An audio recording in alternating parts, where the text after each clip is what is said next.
Chapter 8. The Queen's Croquet Ground. A large rose tree stood near the entrance of the garden. The roses growing on it were white, but there were 3 gardeners at it, busily painting them red. Alice thought this a very curious thing, and she went nearer to watch them, and just as she came up to them she heard one of them say, "Look out now, 5. Don't go splashing paint over me like that." "I couldn't help it," said 5 in a sulky tone, 7 jogged my elbow. on which 7 looked up and said, "That's right, 5. Always lay the blame on others."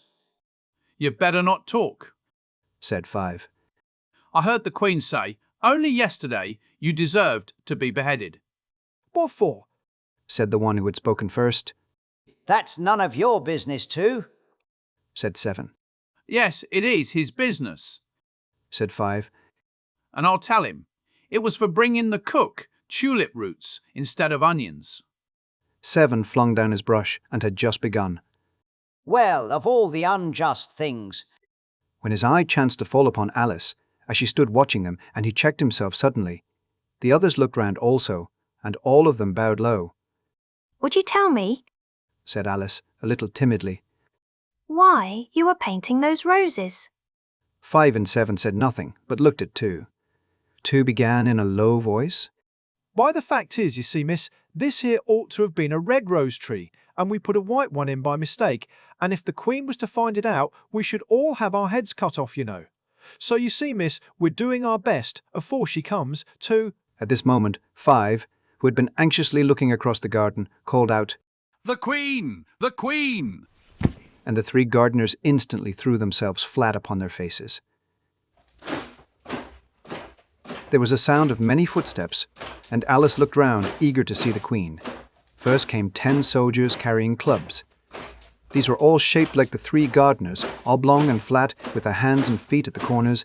Next, the 10 courtiers. These were ornamented all over with diamonds, and walked 2 and 2, as the soldiers did. After these came the royal children. There were 10 of them, and the little dears came jumping merrily along, hand in couples. They were all ornamented with hearts. Next came the guests, mostly kings and queens, and among them Alice recognized the White Rabbit. It was talking in a hurried, nervous manner, smiling at everything that was said, and went by without noticing her. Then followed the Knave of Hearts, carrying the king's crown on a crimson velvet cushion, and, last of all this grand procession, came the King and Queen of Hearts. Alice was rather doubtful whether she ought not to lie down on her face like the 3 gardeners, but she could not remember ever having heard of such a rule at processions. And besides, what would be the use of a procession, thought she, if people had all to lie down upon their faces so that they couldn't see it? So she stood still where she was and waited. When the procession came opposite to Alice, they all stopped and looked at her, and the Queen said severely, "Who is this?" She said it to the Knave of Hearts, who only bowed and smiled in reply. "Idiot," said the Queen, tossing her head impatiently, and, turning to Alice, she went on, "What's your name, child?" "My name is Alice, so please, your Majesty." said Alice very politely, but she added, to herself, "Why, they're only a pack of cards after all. I needn't be afraid of them." "And who are these?"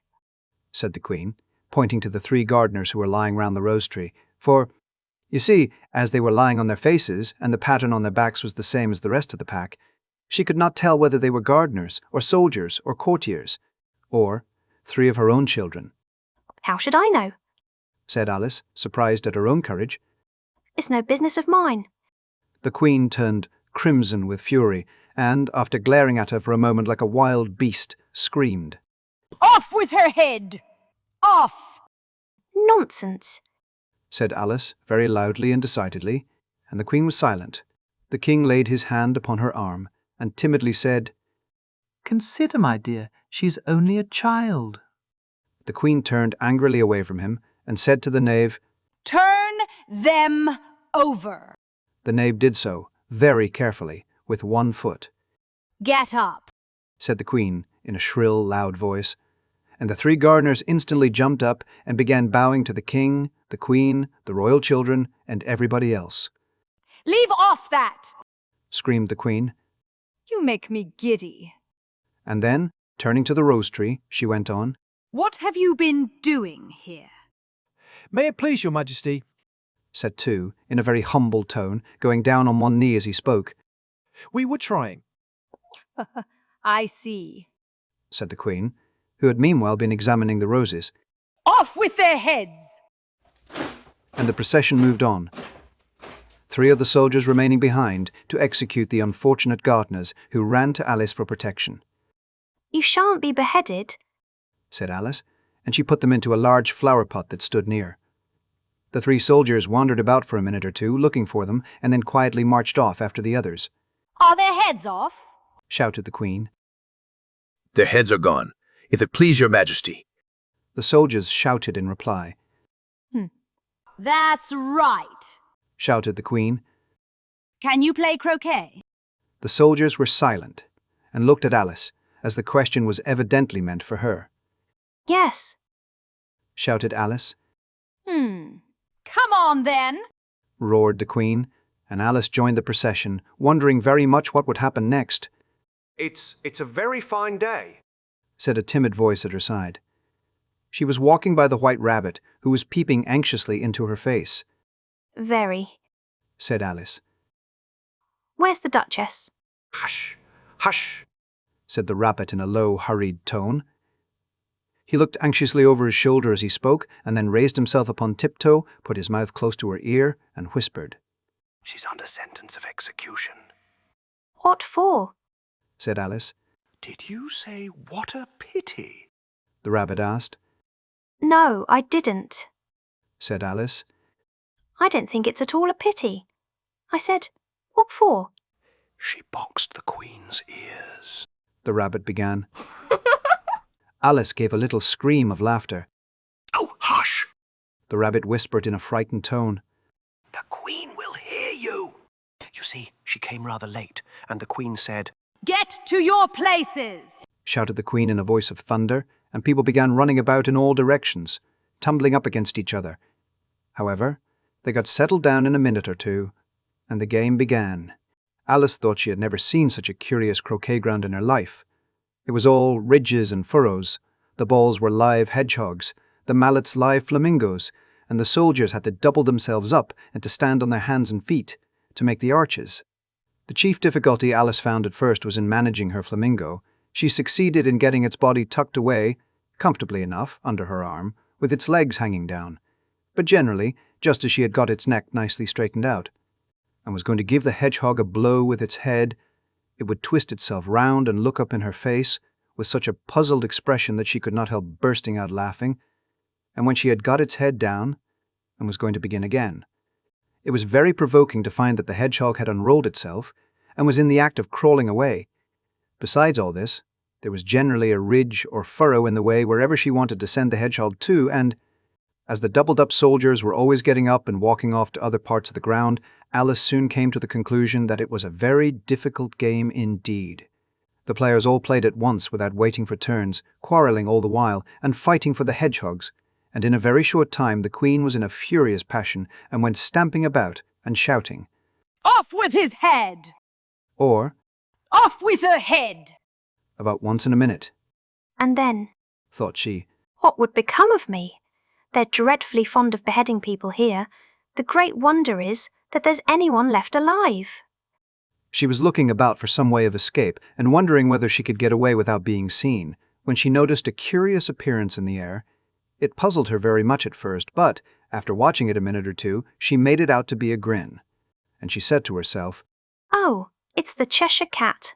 Now I shall have somebody to talk to. How are you getting on? Said the cat, as soon as there was mouth enough for it to speak with. Alice waited till the eyes appeared, and then nodded. It's no use speaking to it, she thought. till its ears have come, or at least one of them. In another minute, the whole head appeared, and then Alice put down her flamingo and began an account of the game, feeling very glad she had someone to listen to her. The cat seemed to think that there was enough of it now in sight, and no more of it appeared. I don't think they play at all fairly, Alice began, in rather a complaining tone.